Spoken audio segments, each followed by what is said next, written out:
বাবা 5 লাখ টাকা দাও তো। 5 লাখ টাকা?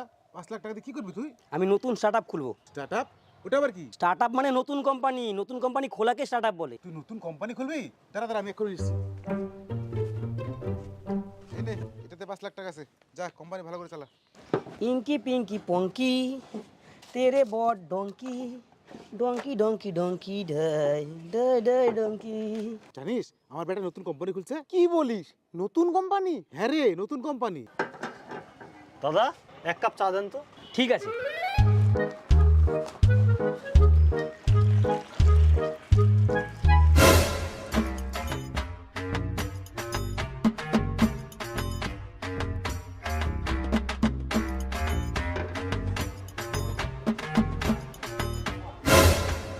আরে দাদা, কঠিন টেস্ট তো, এরকম চা আমি জীবনে খাইনি।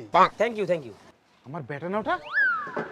কি রে, তুই বলে নতুন কোম্পানি খুলবি আর রাস্তা ধারে চায়ের দোকান করছিস? এটাই তো আমার নতুন স্টার্ট আপ। তুই আমার কাছ থেকে 5 লাখ টাকা নিয়ে চায়ের দোকান খুলছিস? এটা চায়ের দোকান না, এটাই তো স্টার্ট আপ। একবার ভাইরাল হতে দাও, নতুন ফ্র্যাঞ্চাইজি খুলবো, তখন এই দোকানের নাম হবে চা গুটকা বার। শালা, আমার কাছ থেকে 5 লাখ টাকা নিয়ে এখন চায়ের দোকান করা হয়? শালা, চায়ের দোকান করা হয়? আরে 5 লাখ দাদা, টাকা। এই দোকানের মালিককে? এই দোকানের চা নাকি খুব টেস্ট। আমি মালিক, আমি। আসলে আমি একজন ফুড ব্লগার। হ্যাঁ, আপনি ফুড ব্লগার? হ্যাঁ দাদা, আপনার দোকানের চা নাকি খুব টেস্ট, তাই আমি ভিডিও বানাতে আসলাম যে আপনি কিভাবে চা বানান। হ্যাঁ দাদা, শুরু করেন শুরু করেন।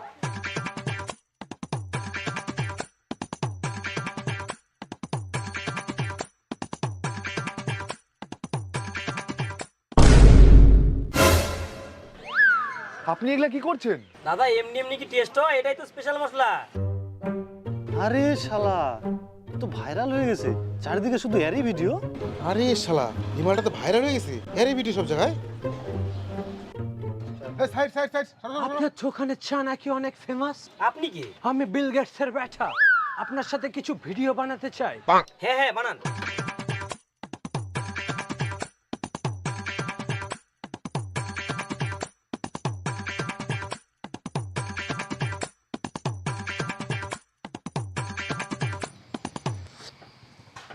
ও মাই গড, এরকম টিচো আমি জীবনে খাইনি।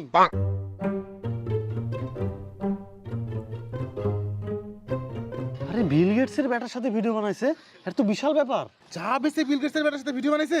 আপনি যে বিল গেটসের ব্যাটার সাথে ভিডিও বানাইছেন, আপনার কেমন লাগলো?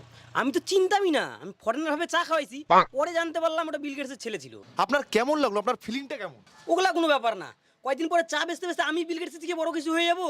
জানতো, আমার তো টাইম নাই, আমার অনেক কাজ আছে, আমার ফ্র্যাঞ্চাইজি বিক্রি করতে হবে আবার। জান জান।